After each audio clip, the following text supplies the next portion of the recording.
Welcome to NTV, and you're watching the ENDstream. We have a jam-packed live stream for you right here today, and I'll try and make it as interesting as possible.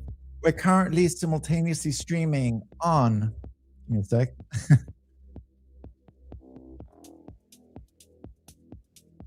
We are on YouTube, Rumble, Kick, Instagram, X. No, wait. Currently simultaneously streaming on YouTube, Rumble, and Kick. And our socials are on Instagram, X, TikTok, and Discord. Be sure to follow us on all these platforms. And without further ado, like today, I'll be talking to you about the missing scientists that are related to UFOs and different propulsion, like research and stuff like that. I'll mention about the recently UFO disclosure, all these files that were released by the US government. I'll be talking to you about Donald Trump in China and why that's important. And I'll also discuss the Iran-Hormuz oil crisis once again. What a surprise. Whoopity-doo. As if, the energy crisis wasn't bad enough, we just have to keep hearing about it. And but it is important. It's affecting all our wallets. I'm going to mention some fresh news from today. USA indicted Raul Castro. He's Fidel Castro's brother. He used to rule Cuba, but the US is kind of policing the world. Exactly. We have a comment saying that you can't catch a break with this energy crisis. What else? I'd just like to thank everyone who's tuned in right now. I'm watching the comments on different platforms. We'll also be talking about the UK. Is it the end of Keir Starmer? What's going on with him? Like, everybody wants him out. There's loads of protests in the UK apparently. And hang on a sec, because lower the music a bit. Oops, spoiler. All right, let me just turn this off for a second. All right, let's see what else we have. We're going to be talking about King Charles as well. There's rumors that he's going to quit, but then we've been talking about it since he was a prince. Like, everybody thinks of Charles as a prince because he was a prince for most of his life. And everybody's saying, when is William going to step in? What's going on? Like, sure, they're royals. Do they deserve the attention that we give them? But whatever. And we're going to be talking about AI once again. We have loads of videos on AI on our channel, and how a lot of these AI companies like Palantir are kind of involved in politics and like running the world.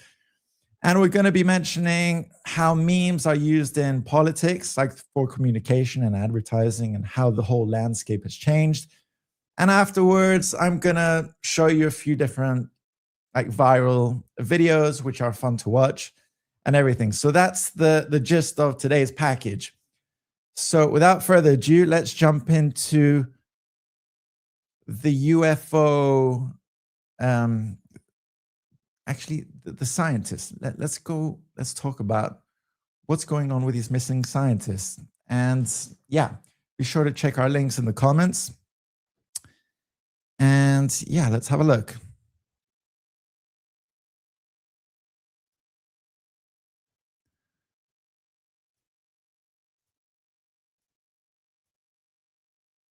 Wright-Patterson Air Force Base is where captured technology goes to be taken apart. The base has been reverse engineering enemy hardware since World War I.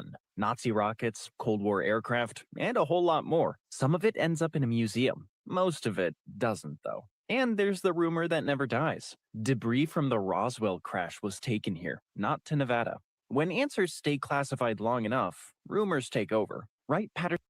All right, so the big rumor, before I get into these missing scientists, is that back in 1947, there was a Roswell crash with some beings inside. I'm not saying what is true or not. I'm just saying that the rumor is that they took a craft with some bodies to Wright-Patterson Air Force Base.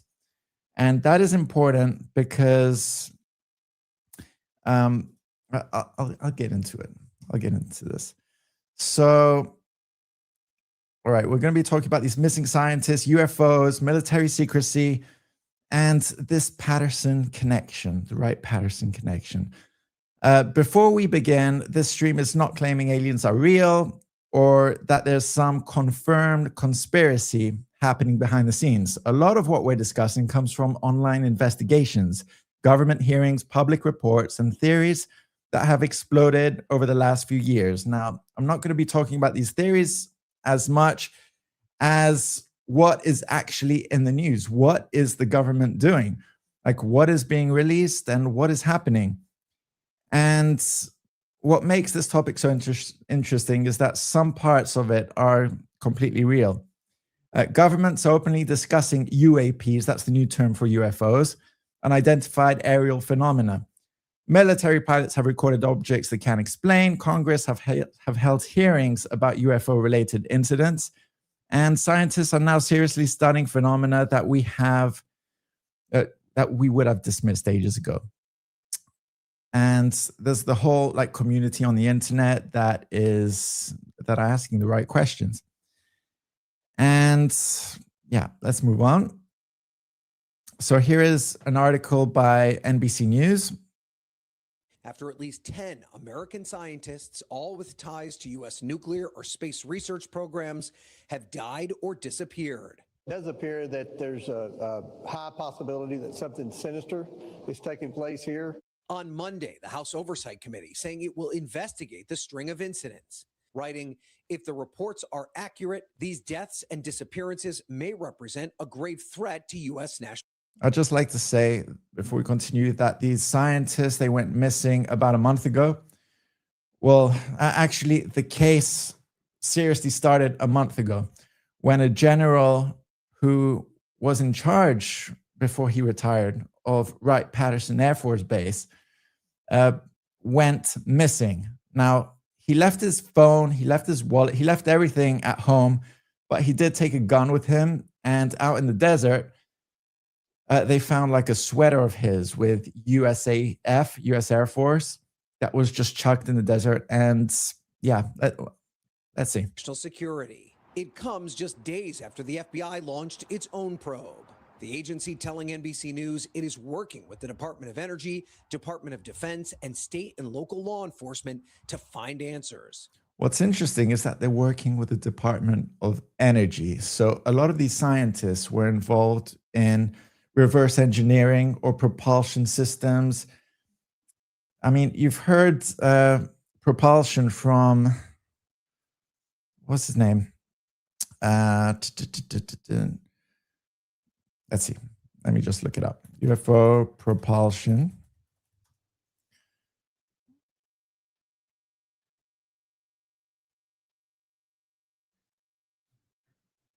I mean, there's a lot of rumor going on.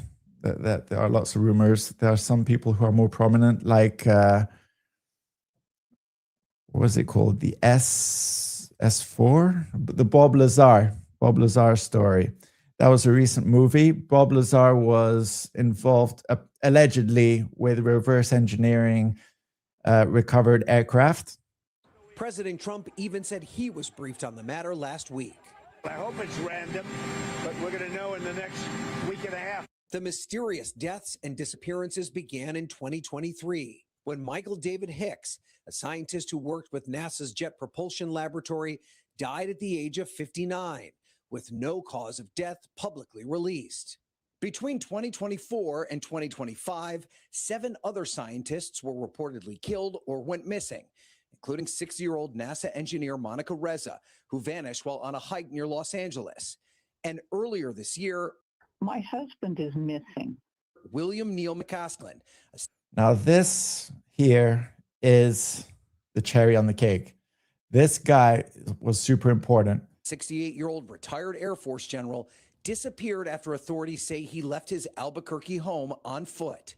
The wave of deaths and disappearances sparking a slew of suspicion and conspiracy theories online. This is not just a coincidence, it's absolutely. All right, this is online. Let's move on. So this is an article over here, and it says a former Fed prosecutor indicted for allegedly emailing herself. Hang on a sec. What is this? What is this? This is not the link I had saved. Okay, whatever. Let's move on. Here is a clip from Joe Rogan. Your head. What do you think's going on? So first of all, missing people investigations are not criminal investigations. Right. There's nothing criminal about disappearing. If it's a criminal investigation and there's criminal aspects to it, it shouldn't be a missing person case. It ought to be suspicious circumstances investigated by a criminal investigator. Right. It has a classification as a missing person. And what they're not saying there is, what about the other 40 cases I've already gotten from them that are since that are missing person cases? Right. So that's a little weird, but I could also see incompetent people that don't want to work. They don't want to do their job, and they're like, fuck this guy. I don't want to do his work. I don't want to go. Why is he asking me for this information? He's just a kooky author. I could see that. But like, what do you think might be going on with these people? So when I was in law enforcement, I worked on the SWAT team, and we had canines assigned to our team. Joe, I can't ever remember us looking for someone with a dog and the dog didn't find the person. Right. I have 1,200 to 1,500 cases Likely German where they bring a Shepherd. canine to find a missing person and the dog can't track, won't track, or turns around, comes down and sits down and is not interested in tracking. That's totally outside the behavior of a dog. Isn't that what happened to that woman recently that went missing? That was a part of this whole group of scientists that were involved in propulsion research. Riza? Yeah. Same sort of situation, right? She was with her friend. They were hiking. They had just talked. The friend was ahead of her. And the friend turned around to ask her a question. She was gone. They do an investigation. They bring in dogs. Can't find anything. The lady's just gone. All right, so many people actually go missing in the States that are unaccounted for. I mean, it's a big country. People have guns. A lot of stuff happens. So here's another article that's with the title, Retired Air Force Major General with UFO Connections disappears in New Mexico. I mean, that's the other guy. So here they also say Wright-Patterson Air Force Base in Ohio has played a central role in UFO lore. The base allegedly houses Hangar 18. That's also a Megadeth song. A facility which, according to UFO conspiracy theories, is said to contain debris of crashed alien vessels. That's what I said. And alien bodies from the mythical Roswell incident. Like everything kicked off in 1947, apparently. And yeah. All right. Let's move on. Oh, yeah. By the way, here it says that the Air Force General, McCasland, his wife doesn't really understand why her husband went missing. And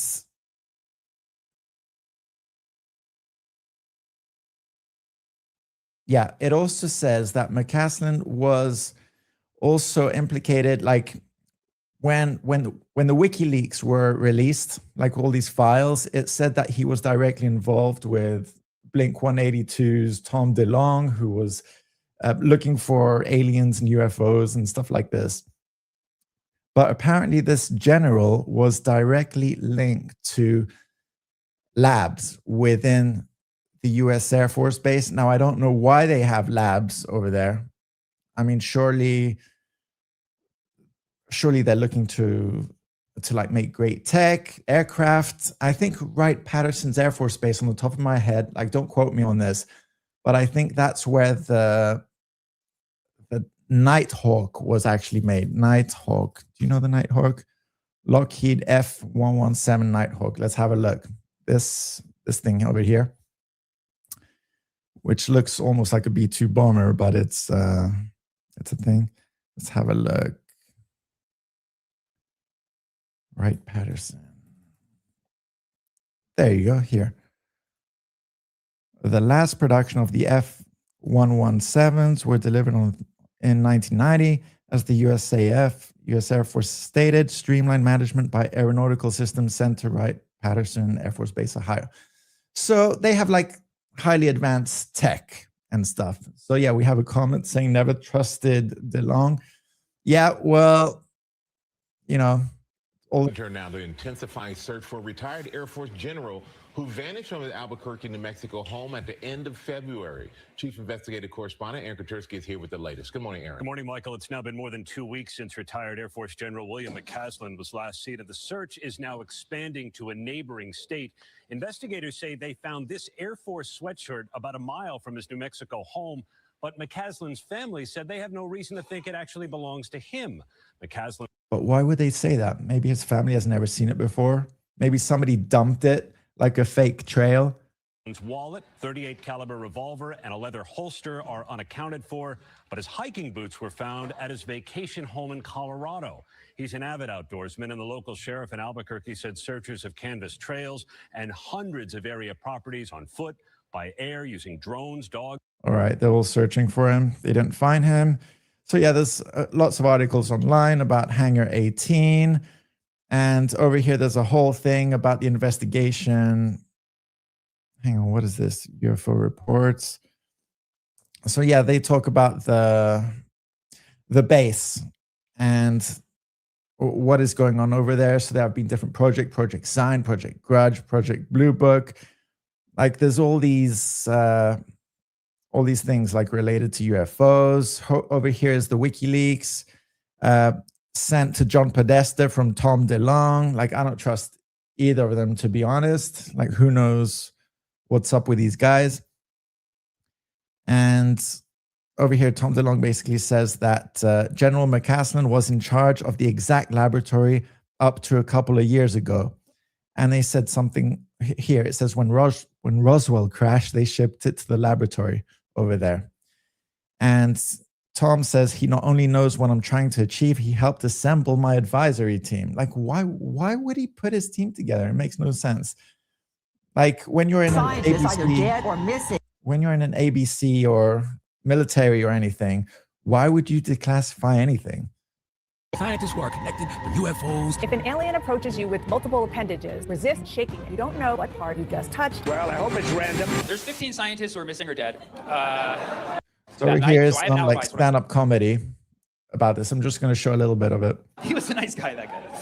It's fucked up because these aren't just regular scientists, okay? These are all scientists who either worked in jet propulsion, had to do some kind of dealings with UFOs, or had some kind of high-level military clearance. They all had some kind of sensitive subject matter that they were studying, and it's now 15. We know it's probably even more because like it was 15 a week ago. It was 10 the week before that. At 16. So it's becoming a geometric sequence, okay? And it's increasing. It's just wild because a lot of these people are disappearing or dying in the same way.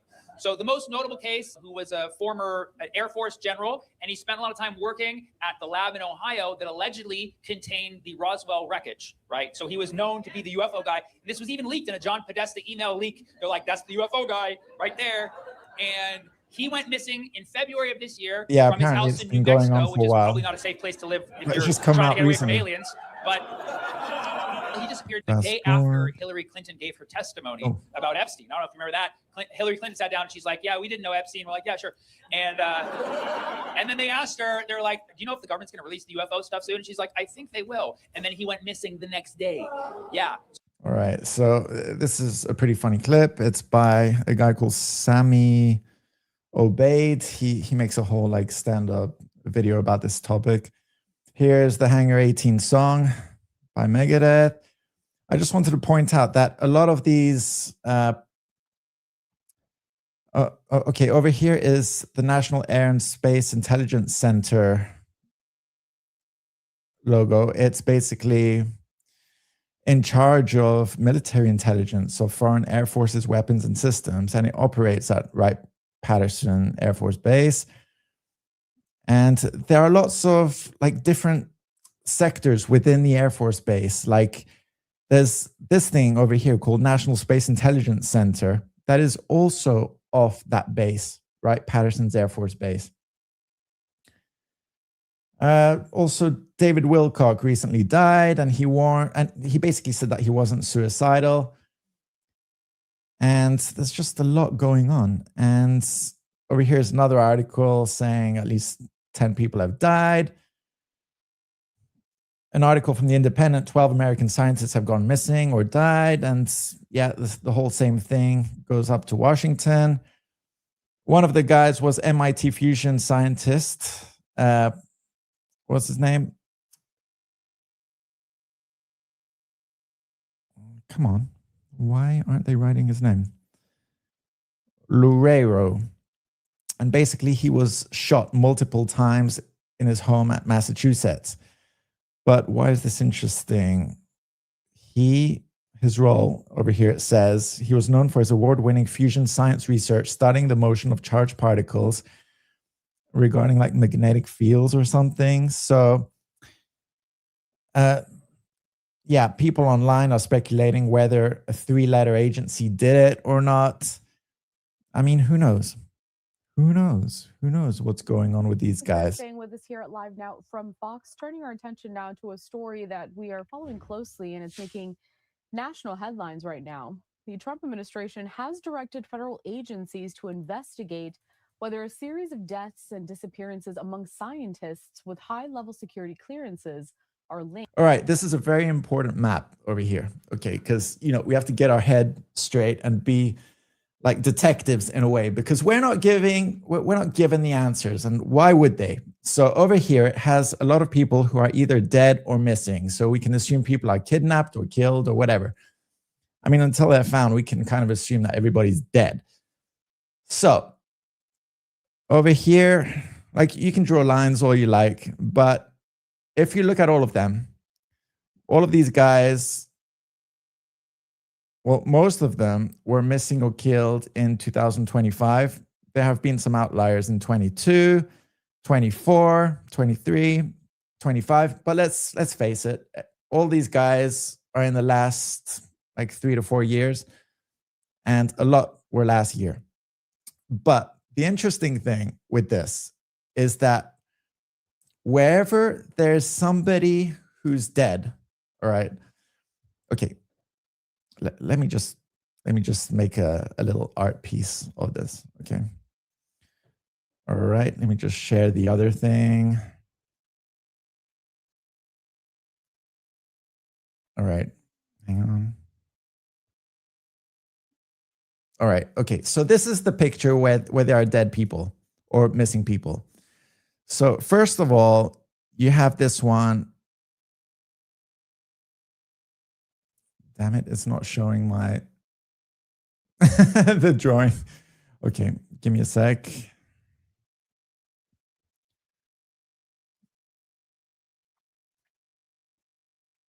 One sec. Technology, guys, technology. All right, so this is the snipping tool. Okay, so this is the first one of the guys who died back in 22, all right? And then the second one is this one over here in 2023. Okay, the next one is probably this one, 24. Okay. And the other ones are, all right. Let me just circle the 25 ones. So you have this, and this. So there have been a lot of them missing in 25. You see all the yellow ones? But what's interesting is that these ones are kind of spread far apart. And it seems like perhaps, I don't know for sure, perhaps it was done intentionally for there not to be a connection. Like maybe somebody saw the map of the states where everyone is and didn't want things to be connected. Although these two over here are 3 days apart. Let's face it, 3 days. December 12th, December 15th. So these ones, we can kind of bundle them together. But these ones over here, hang on, let me just put a different color. This one over here, February. These ones are linked. And these two are linked. So I don't know. You can come up with your own conclusions, like what is going on. It just seems a bit coincidental that the days are very like close, yeah. And the government is never going to reveal what actually is the case, what is actually happening in the world. I mean, you don't have to agree with me or anything, but I just find it very coincidental that these things are happening. Is it coincidence? Is it conspiracy? And we're getting a lot of, people commenting that, it sounds, it's just really weird. But the local investigators that were participants in each of these separate investigations, all of the documentation, all of the investigative reports, all of the interviews with the investigators, this is a massive challenge, and there may be something to it, or unfortunately, the reality is that this may be a series of coincidences. Yeah, sure. And also this guy at the top, he was gunned down at his house or something like that. And other people Donald Trump has asked the FBI. All right, we know. So each of them had like different roles. It could be some wild, crazy coincidence that they're all missing. But I looked online to see if any of them had like direct links to each other. There wasn't a clear thing apart from that. Okay, hang on, let me think about this.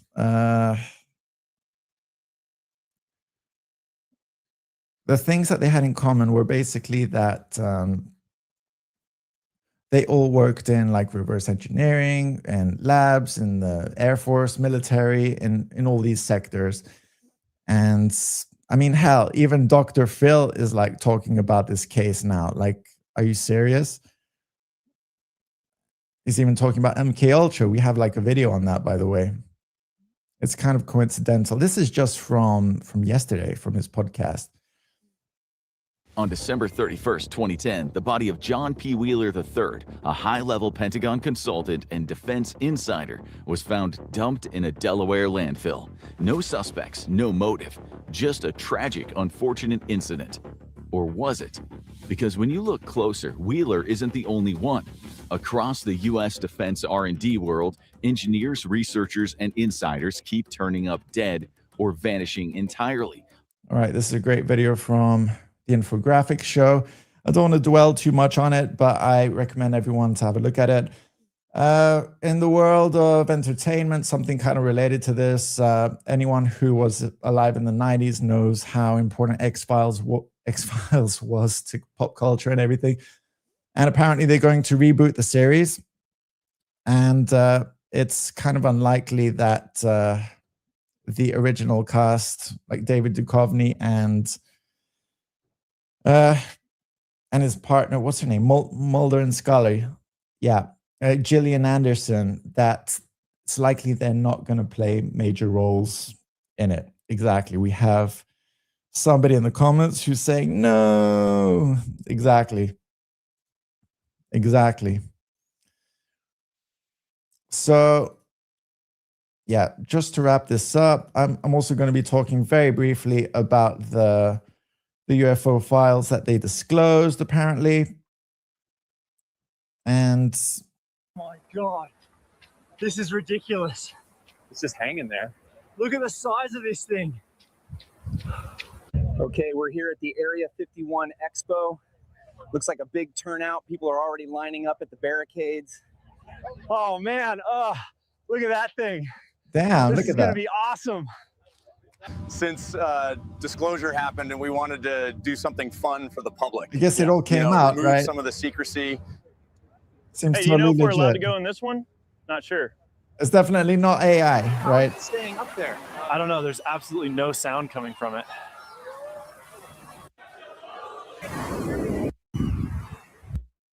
Is the public-facing side of a much larger operation. All right. So that's entertaining video. And The Grays. here we go. Fox News. TV. Joe like Rogan regular is TV. basically talking about that Fox News and all this UFO stuff is getting out there. Did you order the code red? You've probably You seen don't this have to answer film. that question. I'll answer the Everybody question. needs an answer. You want answers? I want think an I'm answer. entitled. You want answers? I deserve an answer. You can't handle the truth. That's right. That's what they think. They think you can't handle the truth. Can you? Can you handle the truth? Answer in the comments. Can you handle the truth? Can you handle like taking the red pill and leaving your matrix and figuring out that there's something else other than this? What do I think about UFOs? So somebody in the comments. Are they ETs or interdimensional? That is a great question. So Anna Paulina Luna said that they have proof. She's seen in a skiff of papers or something that they're interdimensional and possibly not out of space. What is the proof? What is the proof? And if she knows, why doesn't she come out with it? I mean, she recently said that one of the, hang on. Okay, this was the Department of War that released the files. Let's have a look. This was one of the pictures with 3 lights. Kind of looks like a TR-3B triangle UFO. Here's an article from The Guardian. Pentagon releases first batch of previously secret document reports on UFOs. So like this is unprecedented. This is the site of the US Department of War. Like these are the times we're living in. So it has like different sections of news, multimedia, spotlights, about resources. And all these sections have drop down menus. But if you go to the right, there's a section for UFO, no drop down boxes. Some pictures over here, probably taken at night or by jets. This over here is a reconstructed picture of what somebody remembers. And there are also some videos. On Friday began releasing hundreds. So I think the most interesting video of them all is probably this one over here. Hang on, let me move myself. That looks like a type of star. I mean, it has like 8 sides. I don't know if it's bright. It doesn't help that it's black and white. Like, what are they releasing exactly? It looks like it has some exhaust trail. Is it a heat signature thing? Like, where was it taken? We're not being told exactly where this was taken. Like, why is it all like half lies, half truths? Why is it all smoke and mirrors? Spielberg's waiting for a call back. He made half his career off aliens. But you know that movie, Conan the Destroyer? You've probably seen it, right? I know it's kind of off topic, but there was a scene at the end where he has to fight this big lizard guy, okay? And part of it is where he kind of sees the enemy in all these mirrors, but he doesn't know which one is really, yeah, that's right. The reptilians, as someone said in the comments. Yeah, the reptilians. Which one is the real reptilian over here? What is the truth? Like if they're spoon feeding you all this information, how do you know what is real and what is not? Like most of the videos, most of the pictures were little dots moving all over the place. Sure, it could be shooting stars, it could be things, but it's like a speck of dust actually moving. I actually saw one myself, so I can say, okay, these things are real. But when we're talking about these huge circular things that are black and white and redacted files, who knows what to believe? So just a reminder, check out our channels on YouTube and everything. You can check out our previous live streams over here if you click live. Our shorts that we keep releasing every day of my co-host Bird and me. And usually it's us having rants about the EU or something like that, something or the other. We wish things would be better. We want, like, we don't take sides, but we also comment on, like, what is America doing? Here we have a video, like America World Police. We'll get into what they're doing with Cuba and Iran and everything. We're not against America, but we're kind of critical about the policies of governments. We also have previous videos on, like, the Age of Disclosure video, stuff about energy and renewables. And yeah, we talk about Epstein. We talk about Gen Z. We talk about AI. We talk about even organic food and generally the New World Order and everything like that. So let's move on.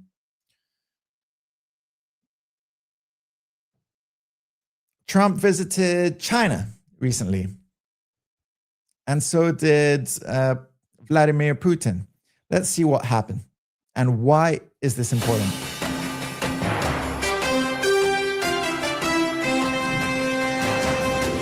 This is Balance of Power, live from Washington, D.C. Fantastic day. And in particular, I just want to say, you remember when Trump used to make fun of China? China is bad. China's going to steal all our jobs. China's going to do all this. Well, now he's there. thank President Xi, my friend, for this magnificent welcome. And it really was a magnificent welcome like none other. Like none other. And for so graciously hosting us on this very historic state visit. We had extremely positive and productive conversations and meetings That's today. what they all say. We're getting all these politicians meeting each other, all these leaders of states like meeting each other. What actually comes out of it? On tensions. China's Xi Jinping warns President Trump that Taiwan could spark clashes between the world's two largest economies, underscoring the biggest fault line in a key state visit. We'll get the view from Washington with Representatives Marlon. Exactly, friends out of convenience. Yeah, as you know, we have a comment on that. Friends out of convenience. It's like I don't want to say friends with benefits, but you know, for a 2-day summit with Chinese leader Xi Jinping, and with a long list of items on the negotiating table, from imports and exports to geopolitics to leading-edge artificial intelligence. let's face it, China is the biggest export in the world. Particularly worth keeping an eye on as this diplomatic meeting begins. And you see that whether it's Venezuela or whether it's Iran, Iran's military is decimated. I have a great relationship with President Xi, and I think it's going to remain that way. We have a lot of things to discuss. I wouldn't say Iran is one of them, to be honest with you, because we have Iran very much under control. We're either going to make a deal or they're going to be decimated. It's all about So global one way or the powers other, at this we win. point. We're going to be talking about. We're going to be talking with President Xi about a lot of different things. I would say more than anything else will be trade. The formal. Sure. They have a lot to discuss, but there's nothing happening as usual. Exactly. Let's see this other article. What will Trump's trip to China mean for the Iran war and the Strait of Hormuz? The trip comes amid a temporary pause in fighting in the Iran war and is expected to touch on a broad range of topics of issues dividing the two powers in recent years. Okay, this is a good photo. Kudos to the photographer, but what's actually going to come out of this? What deals? What deals? I think maybe these presidents just met for the hell of it. Just days after U.S. President Donald Trump visited Beijing, Russia's Vladimir Putin is visiting China.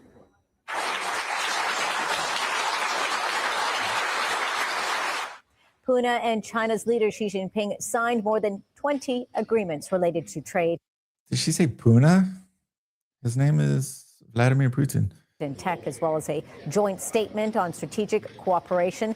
They also plan a major pipeline to take Russian gas to China. It's a project that would reduce Beijing's reliance on the Middle East. CBC's Chris Brown has been watching today's events unfold from London. Chris, good to have you. So let's first talk about sort of the key messaging that's going to come out of this summit. Well, not just with Vladimir Putin's visit, but Donald Trump's visit last week. Before him, Mark Carney, Keir Starmer from the UK, the German Chancellor. All of that is demonstrated. Seems like everybody's going to China these days. They're just like making a hit and run. They're going there, trying to make a deal, saying hi to Xi Jinping. Nice to meet you. Take some photos. Just be on their way. I think that China is now at the epicenter of global politics, and from President Xi's point of view, playing an important role as a stabilizer of the world. He's demonstrated. All right. An important point to make with China is how crucial energy is. Like being the manufacturer hub for most of the world, for all manufacturing, the cost or the price of oil for them is so important. Like all the talks about Hormuz are actually more important to China than to America or to Russia. I think Russia intends to sell gas or energy to China. So like, if I'm not mistaken, that they need like a deal to come out of it. All right, let's see what else we have today.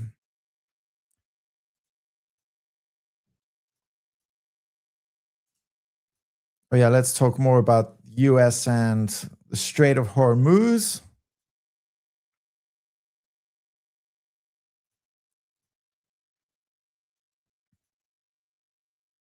All right, this article from Reuters says Hormuz closure could trigger agri-food shock price crisis within a year. What a surprise. Like we haven't covered this a million times. Like the Strait of Hormuz is going to stop. Well, it's basically going to increase the price of energy. I mean, it doesn't help that governments impose loads of tax on fuel and gas and things like that. And higher prices in energy are going to have a ripple effect on everything costing more and people not being able to buy anything. And we've seen the case with Cuba actually already, with some blackouts in the country. And without energy, people are basically in a very bad state. Like I've mentioned that before. Don't want to swear because of like YouTube copyright stuff. But yeah, it's not very good. It's definitely not good. Reuters says the disruption is not a temporary shipping problem, the agency said, warning the window out of preventive action is closing quickly. Yeah, that's what Trump keeps saying. Yeah, we're going to sort this out. We can do with a temporary price hike in prices. Like what? Like who are you talking to, man? Who are you talking to? Are you talking to the are you talking to the actual like to the oil companies? Are you talking to governments? Because actual people who are fitting these bills aren't doing so well.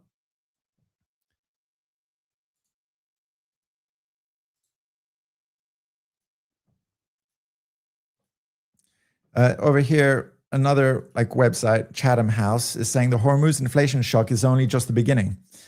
And it's saying as statistics authorities across the globe start to publish inflation data for the month of April, the scale of the Hormuz inflation shock is slowly becoming visible. Well, I think we've all felt it. Let's be honest. Like we don't need a site to tell us this. We see it, like how much our bank accounts have decreased and how tighter everything has become, including amount jobs. of oil and gas we lost as of today in this energy crisis is bigger than all Seems like there's an echo. major energy crises put together in the history. Could be his microphone.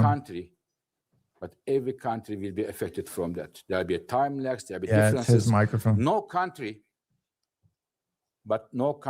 is immune to that.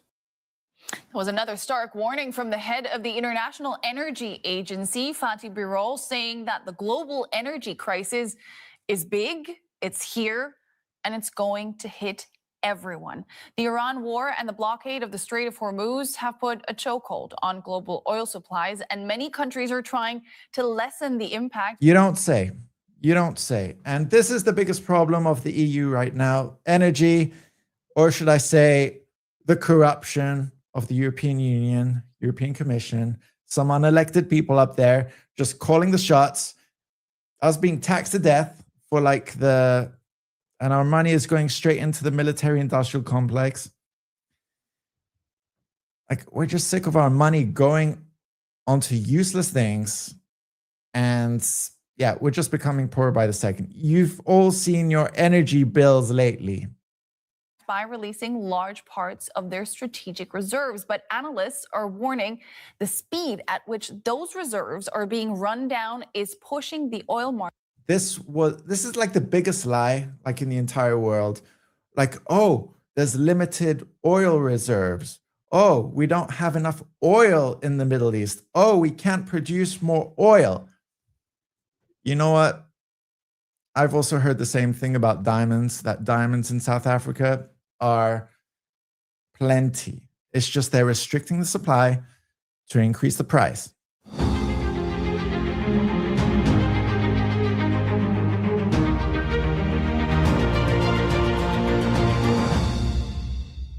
The world is in the grip of an energy crisis unlike anything we've seen in decades. The war in Iran and the closure of the Strait of Hormuz has sent shockwaves through global energy markets, triggering supply deficits, draining inventories, and raising the specter of an oil shock that many analysts had long warned was coming. Maybe not of the producers. Maybe not of the producers. Like, what is really going on? Let's move on. Let's move on to Cuba. All right. Hang on, I have a message from my co-host Bird.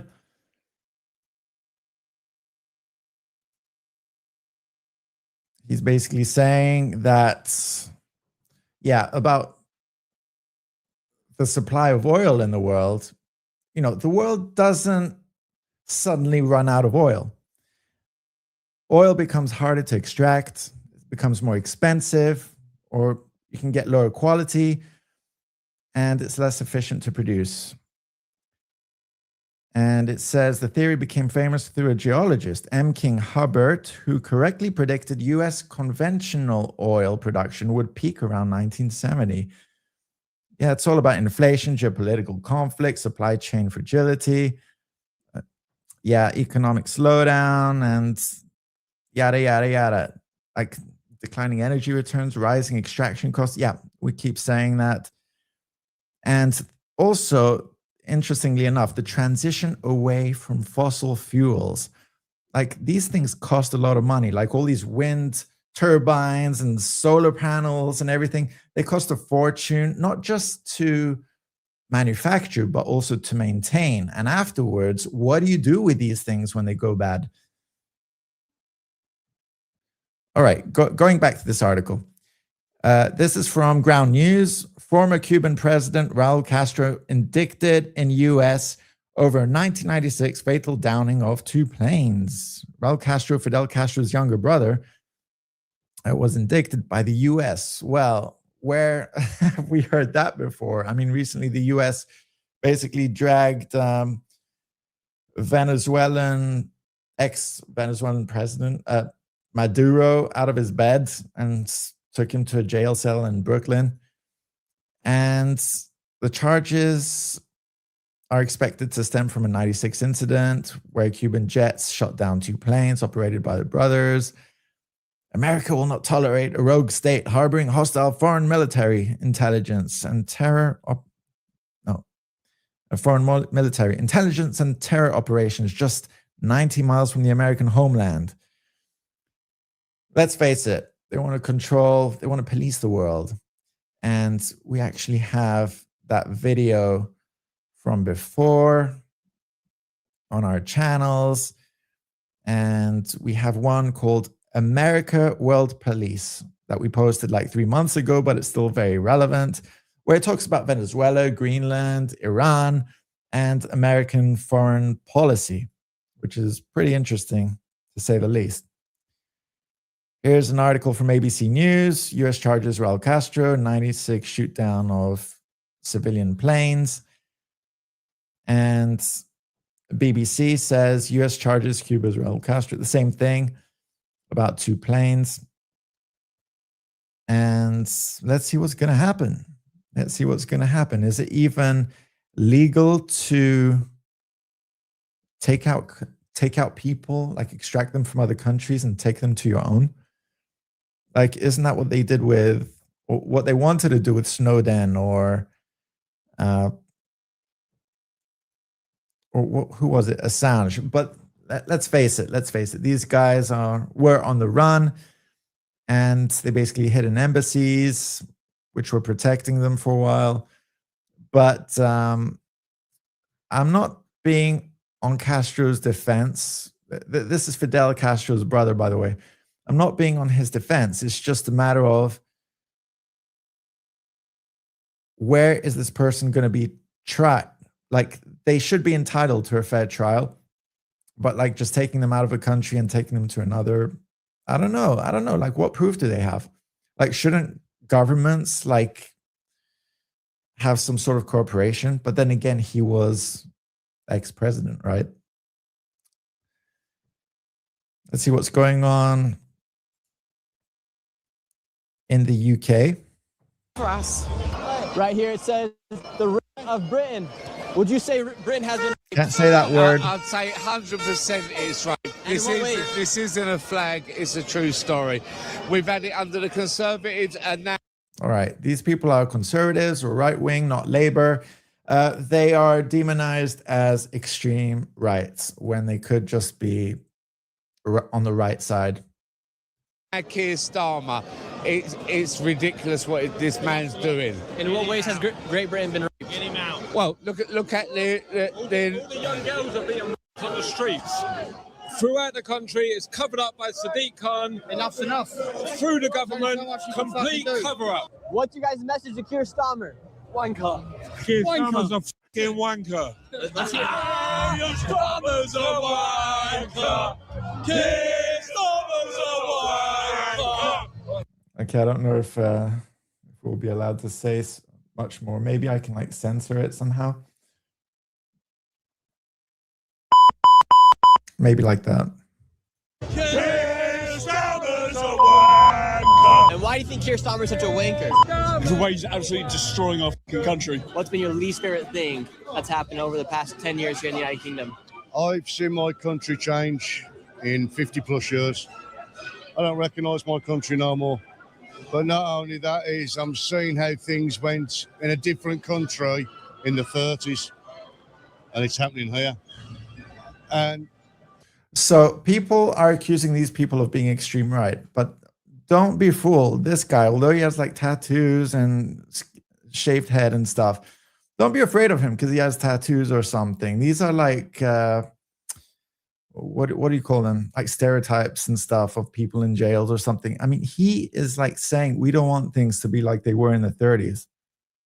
pardon my French, to piss on the veterans the way they have and persecuting them. What do you think your forefathers would say about the current status of Great Britain right now? Turn them over in the graves. Literally turn them over in the graves. Because my... But they all seem really disappointed with the way things are going. grandparents fought for this country. My cousins, my relatives, my uncles, my aunts, friends have died for this country. For what? For what? Exactly. Exactly. Like anyone who knows any history knows what he's talking about. What else is going on in the UK? Joining us now for all the royal news is Andrew Eborn, barrister, broadcaster and president of Octopus TV. Andrew, great to see you. It's always a joy to join you, Gabriella. Let's. The last one was in 1936 when Wallis Simpson and Edward VIII, basically that seismic exit. But what happens, they've got this accession council where they're talking about what would happen if he did step down. King Charles and his wife, Queen Camilla, have also attended the 2026 Chelsea Flower Show. All right, who cares? But the gist of this is that these guys are old. At some point, they're going to step down or they're going to like pass away or something. And they basically need plans like to replace them where William's going to step up. I doubt Camilla's going to be queen. Like she's not allowed. I think that was kind of like a prenup thing that happened, but don't quote me on it. Over here is an article from Cosmopolitan, out of all sites. Anonymous palace courtiers claim King Charles will hand the throne to Prince William in 12 months. So if anybody knows what's going on, it's all these servants and all these people who have signed NDAs, non-disclosure agreements. Elsewhere, like regarding the UK, the football or soccer team if you're in the States. Aston Villa beat Freiburg in some like Europa UEFA final or something like that. And why is it important? Why is it related to this? Because here we have Prince William. In a European final, it looks a bit like this. Prince William and the Aston Villa fans here, absolutely delirious. 2 incredible goals. Delirious is a key word. And Villa well on their way. So apparently Prince William is a supporter of Aston Villa. I don't hold anything against the guy. I mean, sure, he can take his happiness as you will. It's not like he has to worry about living, surviving. And also, oh yeah, that was against a German team, I think called Freiburg or something like that. And soon there's going to be the Champions League where Arsenal is playing against PSV, Paris Saint-Germain. And that's going to take place on, when is it? Come on. When? It's on Saturday, the 30th of May, 26, for anyone who likes football. And also we have the World Cup around the corner. That's going to take place in Canada, Mexico, and the US, right in between them. So that's going to happen like next month. Let's see what else we're going to talk about. We're going to talk about AI and deepfakes. So here's an article from The Verge. It says Gemini Omni is a new family of AI models meant to create anything. So, I mean, let's face it, we've all used AI for looking up things. This account has It's just over the top these days. 2.3 million followers. It posts daily. Oh, this is one of those social media accounts that are just purely AI. It's crazy how it has 2.3 million. Engages with followers. brands and pulls in thousands in sponsorship deals every month. So it's not just an influencer. We're getting these massive companies who are investing money into fake people, which are actually AI. But the person doesn't exist. It's entirely AI generated. And it's far from the only one. In early 2026, AI influencers went from niche experiment. How many are there? To mainstream business model. I think this is all on, like, mostly on Instagram. Like, everything is so superficial. Like, sure, we are on Instagram as well. Let's face it. But we're not pretending to be someone we're not. We're not pretending to be people or fake things. Searches for how to create them. And everything is so superficial on these platforms. It's just so tiring. Spiked by 340%. YouTube tutorials hit millions of views. Venture capital poured in. Platforms changed their policies. And suddenly, everyday creators were running multiple synthetic personalities like... You would think, like, to make an account, to make a profile, that you would have to be a real person. Like, in what world are we living in where people can just make bots and make profiles and like flood social media accounts with fake profiles? Like, you don't know who is behind these things, what motives they have. They could be chatting to anyone. Like, we're going to reach a point where we'll be chatting to people online and we won't know if they're real or not. Like side hustles. What you're watching is a fundamental shift in how influence works online. Today, we're breaking down the forces behind the AI influencer boom, what respected voices are saying about it 24/7. Holly, a tall black virtual model whose name comes from Swahili words for strength. That is, in many ways perfect. What's scary about this category of AI influencer is that That's the thing, that everything, it's kind of like we're living in an episode of Black Mirror. Everything is so perfect. Like, Instagram was so superficial. It all started with people posting pictures or videos of themselves using these filters, like smoothing out their skin, like fixing their eyes, changing their hair color, all this stuff.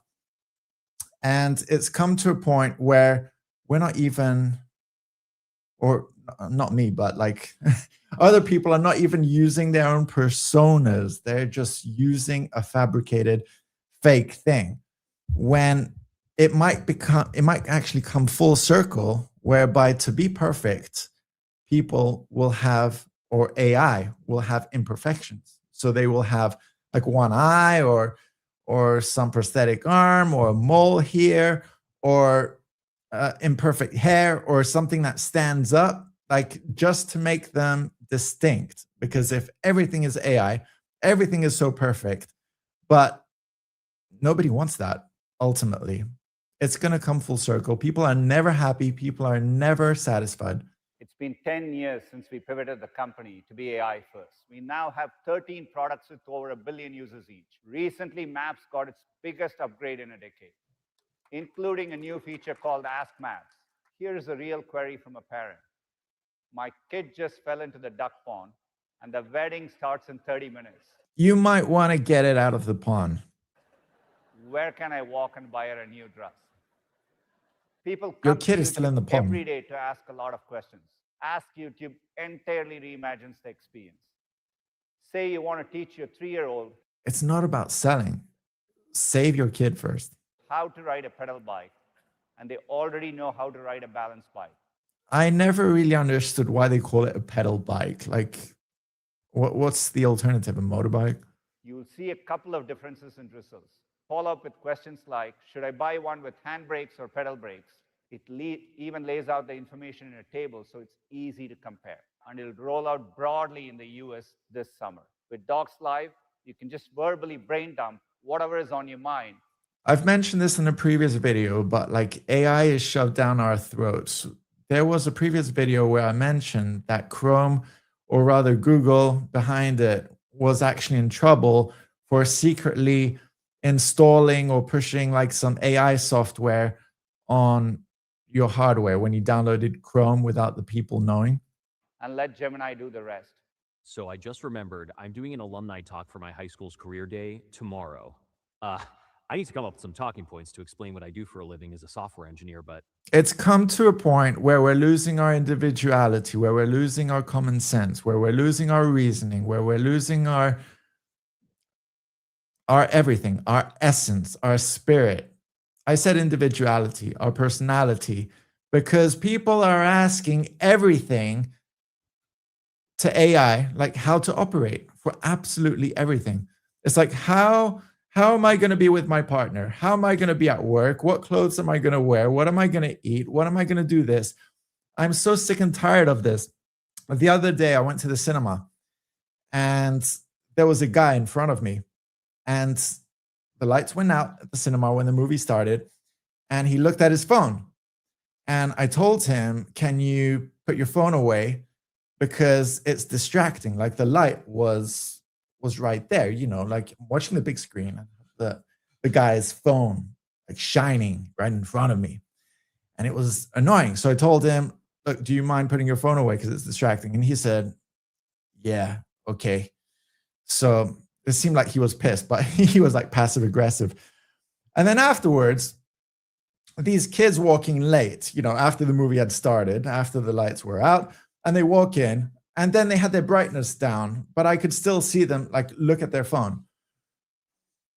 To my left was this woman, and she didn't have her phone out initially. She had one of those smartwatches, and I could see the lights from her smartwatch to my left.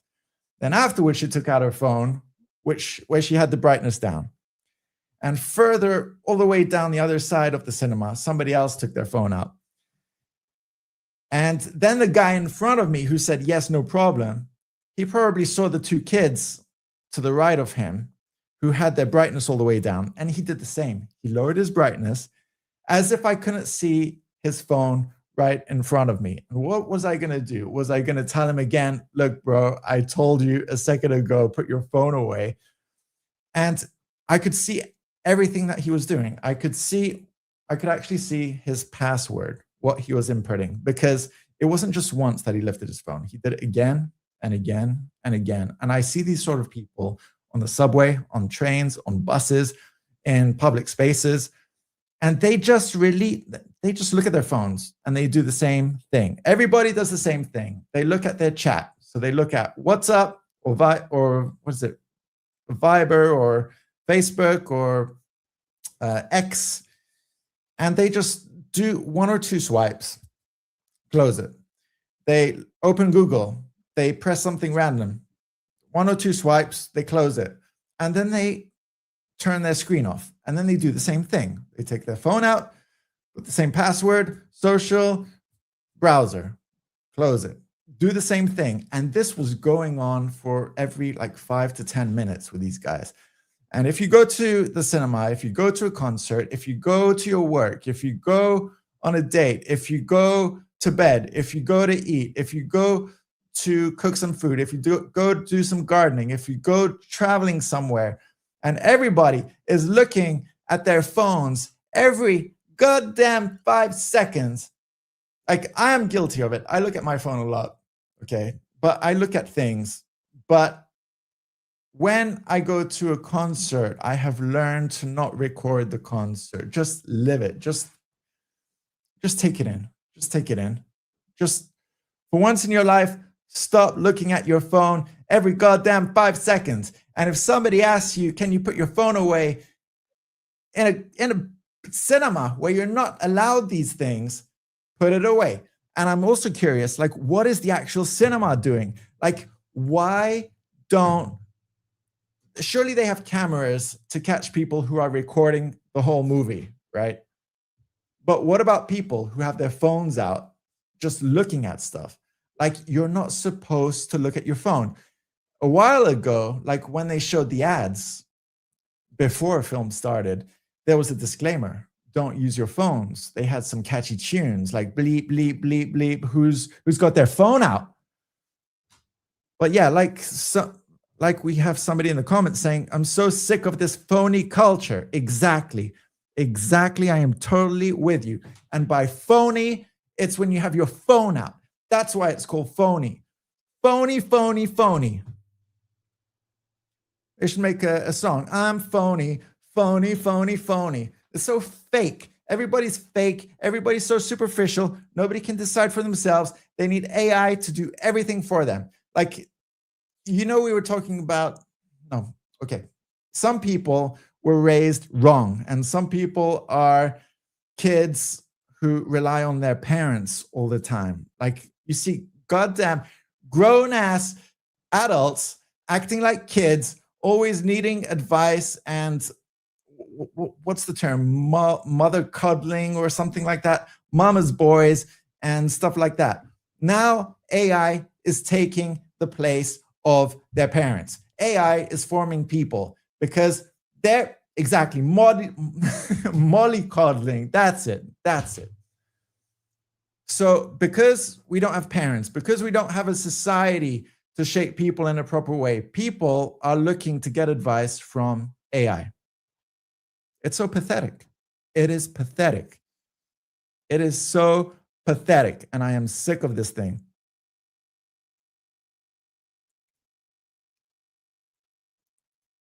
Here we have an article, again by The Verge. Inside Google's Beam Lab, an AI face appears. Well, yeah, it's more fake AI. Over here is an article by Wired. Google makes it easy to deepfake yourself. As if you weren't fake enough, you just have to go to LinkedIn to see everybody's fake ass pictures. Everybody's in a suit, acting all smart, acting all posh, when you ain't shit. Like, you ain't nothing. You ain't nothing on LinkedIn. You ain't nothing on Facebook. You ain't nothing anywhere. You don't need to be fake. You can just be yourself. Like, have you ever conceived that you can have your own personality, that you can have your own individuality? This whole AI thing is going to go full circle, whereby everybody's using AI to make the perfect things. But eventually, what will become the niche, what will become valuable, will be the rare thing of people actually using your hands. And you've probably seen that scene in Back to the Future too. I'm just gonna show you. I just thought of it now, like on the whim. So Frodo over here, the Hobbit at the bottom. I used to play this game on the NES, by the way, Wild Gunman. I'm a crack shot at this. So yeah, you go to the arcades. And look what he has to say. Hands? That's like a baby's toy.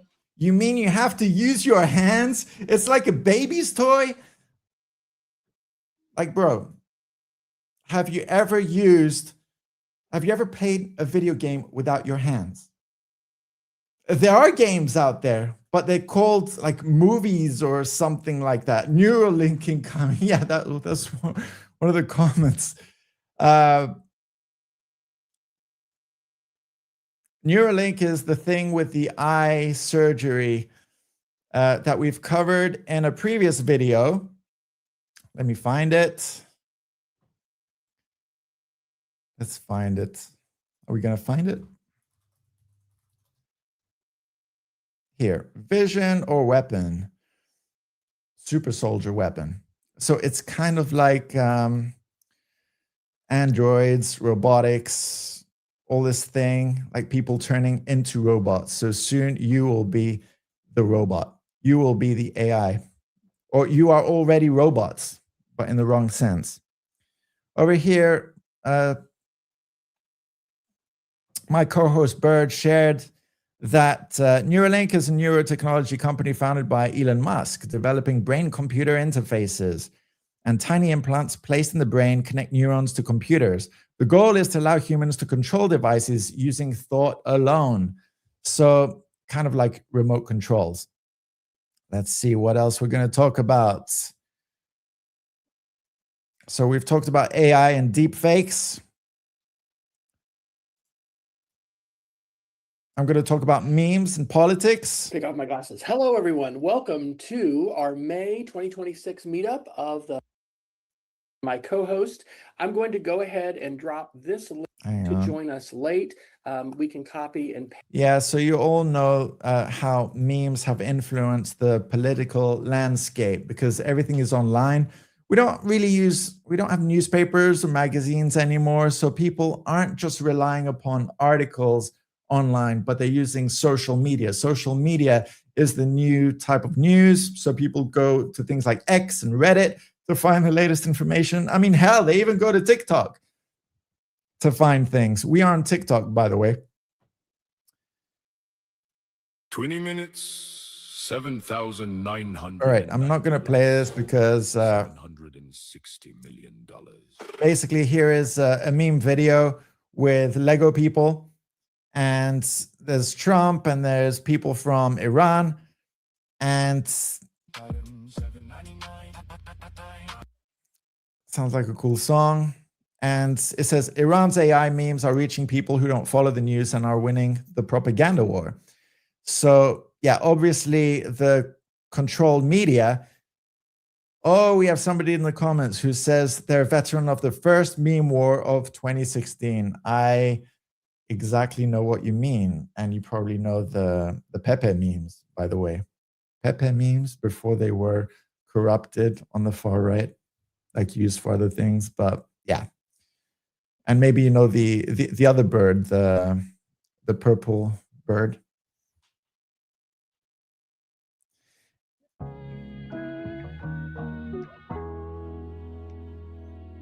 There was a time when political propaganda looked like this. Trash stuff, that was it. But online political messaging no longer competes just with other news. It competes with memes, sport, celebrity drama. So memes are the new propaganda. And comedy videos all inside this. But I don't really see memes as propaganda or indoctrination. It's just a way of creativity. Same feed. Take this clip. Here we go again. Oh, here we go again. Originally posted by the White House. San Andreas. Then edited, reposted, and circulated across multiple platforms. And once content enters that system, circulation matters more than context. Wasted. They feel very strongly about it, but then the people on the complete flip side, they share it and they're saying, I don't agree with this. What Stevie is.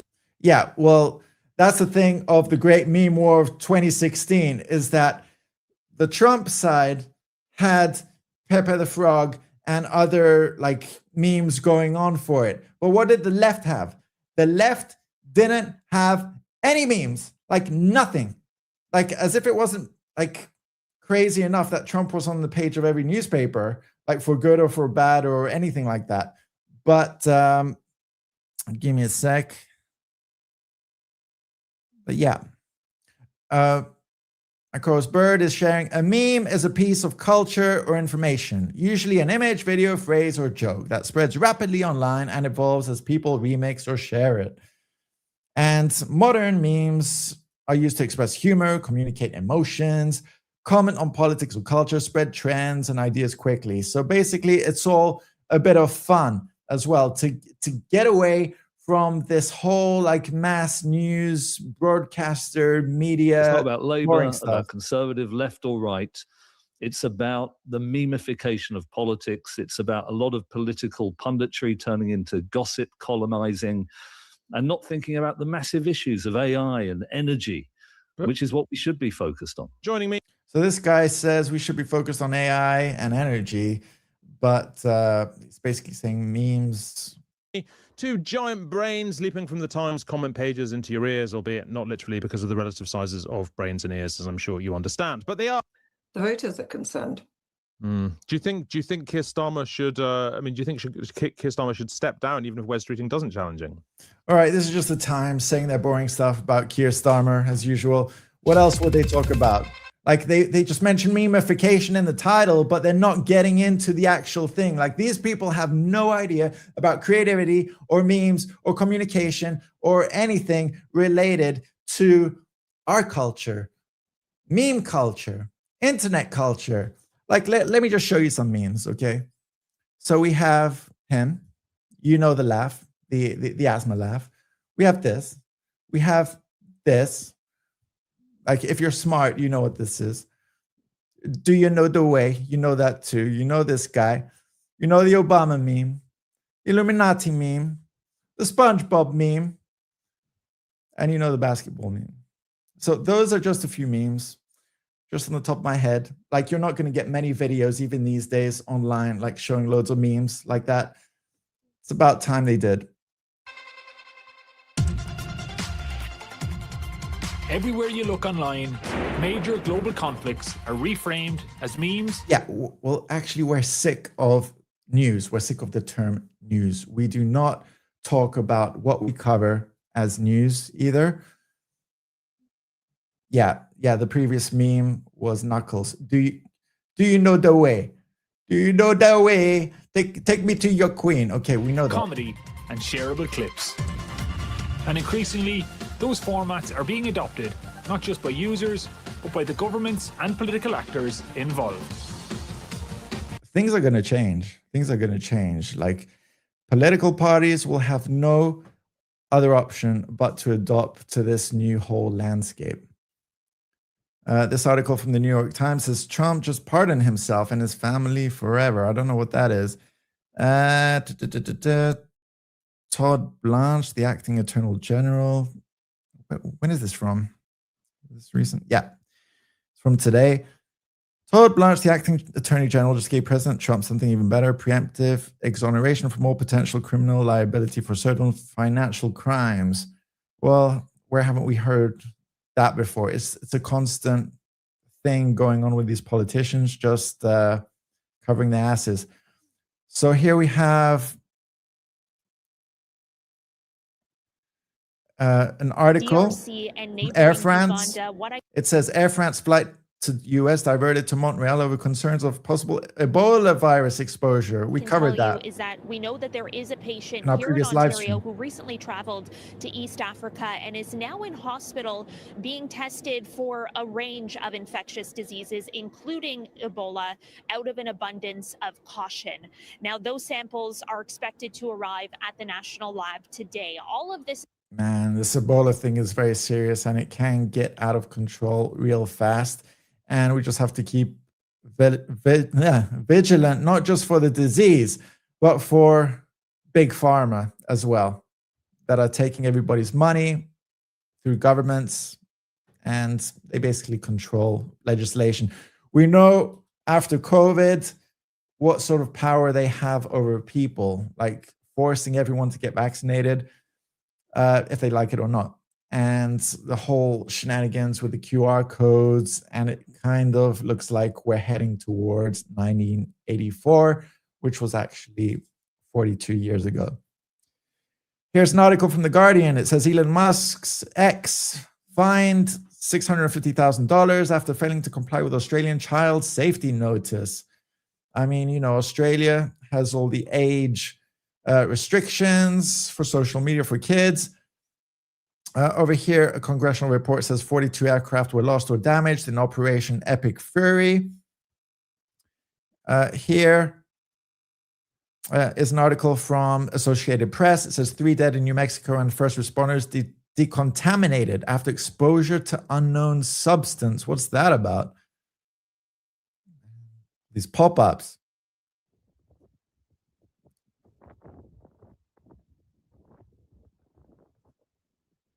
All right, here's a video with no sound at all, no speak. It says 3 people are dead and more than a dozen first responders had to be quarantined and assessed Wednesday for possible exposure to an unidentified substance after being called to a suspected drug overdose at a New Mexico home. That's kind of weird. It sounds a bit more than just a drug overdose. Here it says, here there's an article from the New York Times that says Cuba's ready to negotiate. I mean, I guess that's with the States running everything dry over there. Here it says Epstein survivors blast Todd Blanche for lying under oath. The acting attorney general appears to be lying under oath to Congress.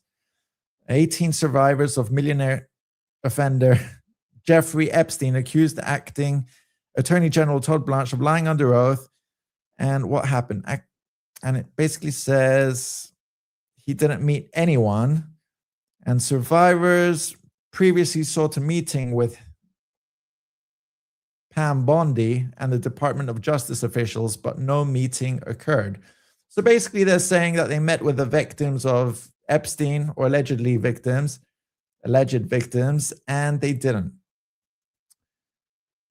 Here it says, here's another article like regarding AI that we mentioned earlier.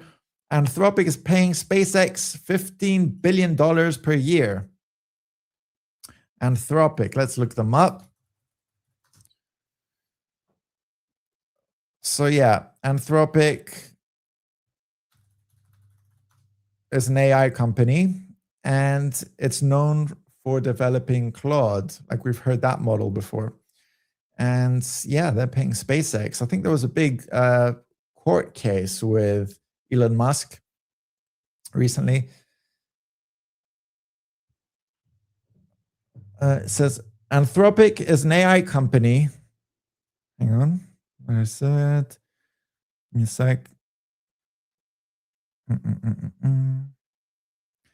It's an AI company focused on developing safer and more controllable AI systems. And Claude is designed for writing, coding, research analysis, long context document handling. And it emphasizes AI safety. Sure, let's see where that goes. Reducing harmful or deceptive behavior. Like, sure, they might even make AI to try and combat fake things online, but AI in itself is fake. It's kind of like, self-perpetuating systems. Let's see what else we have. Disney sued over facial recognition technology at California parks. Like, what is that about? What is that about? Like, Disney and Disneyland, Disney World should be a safe place, and there are loads of kids over there. What's up with the facial recognition technology? Why is that necessary over there? The suit filed Friday on behalf of lead plaintiff Summer Christine Duffield alleges that the company does not adequately disclose its use of technology. Well, what's going on with that? What's going on with that? We're moving towards a surveillance state, as we have a comment from that. I agree with that. So here's a weird thing over here. I don't know if anyone over here has a Cybertruck. I kind of doubt it because of just how ridiculous it costs. 20-year-old driver intentionally drove a Tesla Cybertruck into a lake in Texas. Police say it was a botched attempt to test out the electric vehicle's wade mode off-road feature, which is strictly meant for shallow creeks or rivers, not deep lakes. We have somebody in the comments who says they have a Cybertruck. Sure you do, sure.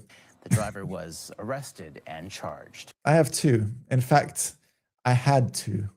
Now I have one. The previous one was when I was driving this through the lake. It kind of reminds me of that movie with James Bond, where he drives a Lotus SP, like Spirit, that goes underwater. I don't know if that was the intent of the driver. I mean, who sells a Cybertruck saying, you know, you can drive it in open water? Over here's an article by Trump. He calls gas, or it says, he said, the price of gas that has increased is basically peanuts. I don't know if this is real or not, but it's from USA Today.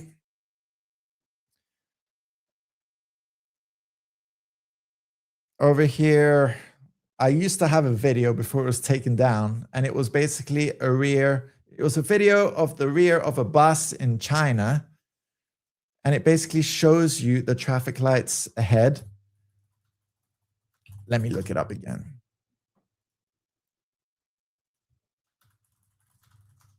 If I can find it. Oh, yeah. All right. Let's have a look. Let's see if this is the same video, and it is a similar video. So here we have the rear of a bus, and you know, if you have a car or motorbike, you can't really see the traffic lights because it's blocked by these buses or trucks or anything. You can't see anything in front of you. But the bus tells people when the lights change. Okay, let's have a look.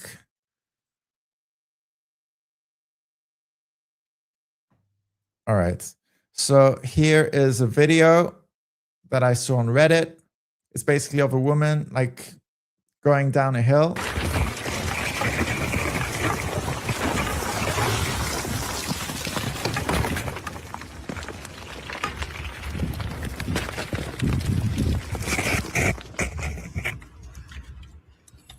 Let's see that again. Recent cliffhanger. Long. Oh, almost down there.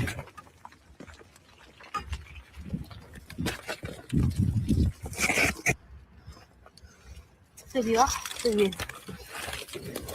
Quita, mi amor. I somehow think subtitles are Quita, mi amor. going to eat the meat. That doesn't make sense. Yeah. All right, we're going to wrap this up now, but I'm just going to show a few more. So this was at a contest. I don't know what sport this was. Was it ballet or some sort of dancing? Where they gave the gold medal to somebody who came in second. It's hilarious. Oh my God. Yeah, we all laughed. Okay, another thing I found was removed. And here we have somebody curing meat or putting some sauce on meat or some tenderizer on a mop and covering these things up. I think it's chicken. I think she's putting like some chicken sauce all over these chicken meats. True barbecue right there. And people are like, oh my God, why is she doing this with a mop? And then I actually found that there's an actual product, a basting mop, like just for this purpose. Found this video with this guy and this dog. Please explain yourself. Dude, I've not known that I bought this rice. I've not eaten for me. They just delivered this. I said, let me go and change. See, you've eaten, you opened it and you use your teeth to bite. You've eaten almost everything. There's nothing left for me. It's only carrots you had. It's only carrots you had for me to eat. I mean, the dog giving the guy a guilty look, so it's like, here's some food. Look, he even has his paw on him. He's like, give it to me. And this is the last video of today's live stream.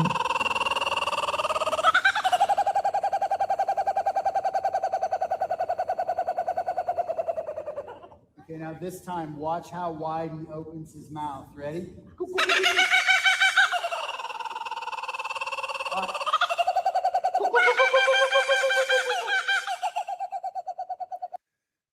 So yeah, I just wanted to show the world's insanity of what is going on, and we're all going cuckoo. So that bird was in Papua New Guinea or Australia. It's from that region of the world, Oceania. I want to thank everyone for tuning in. Just to remind you guys, we simultaneously live stream on YouTube, Rumble, Kick, on Tuesdays and on Thursdays at around 6 p.m. CET, Central European Time. That's the time of France, Italy, Germany. And I want to thank everyone for tuning in. Be sure to follow our social media. We're on Instagram, on X, on Discord, and on TikTok. So yeah, be sure to follow us everywhere. And yeah, this was NTV, and you've been watching the live stream. See you next time.